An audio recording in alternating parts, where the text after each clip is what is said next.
Actually, we should be at the beach with the weather we've been having. This is absolutely, I've always said, global warming is great in the short run, but it has been 80 degrees, 85 degrees in March. This is just absolutely amazing. No, everybody's buzzing about the NCAA March Madness, but there's a lot of madness going on out there in the business world too. Yeah, it was interesting when we were talking about what to do for this show. I realized this show is actually going to be probably the first of a couple we're going to do, because it's not so much the madness. I mean, it's not the insanity that we had back about a decade ago, but we're definitely seeing an uptick in the acquisition activity for companies.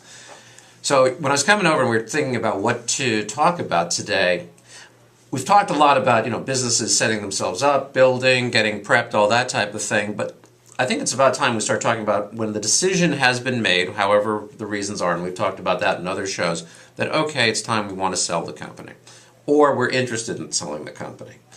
Well, what happens next? The first thing which is interesting is that, whereas, for instance, we do, probably like 10 to 15 of these a year, for most small businesses and most family-owned businesses, you do this once. I sometimes refer to this as the Israeli war strategy, which is basically failure is not an option. You can't blow it on the only one you're going to do. That's correct.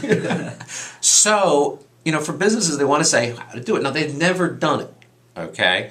They've talked to their friends. They've sort of seen others do it. They've undoubtedly heard a couple of war stories. And so I thought it would be good to start doing a series of discussions of the process that's involved in doing it in sort of an independent and impartial way so they get a feel from it. And I'm going to speak from, I should say one thing about M&A world, this is slang heavy. There's all sorts of things. So I'm going to use the first piece of slang we're going to do in these shows, which is we're going to talk from what we call the sell side. Okay. There's two sides in M&A. This is going to sound pretty self-evident. You got the sell side, which is the company that's selling, and you got the buy side, which is someone who's involved in buying. Very different perspectives. It's very interesting. We do both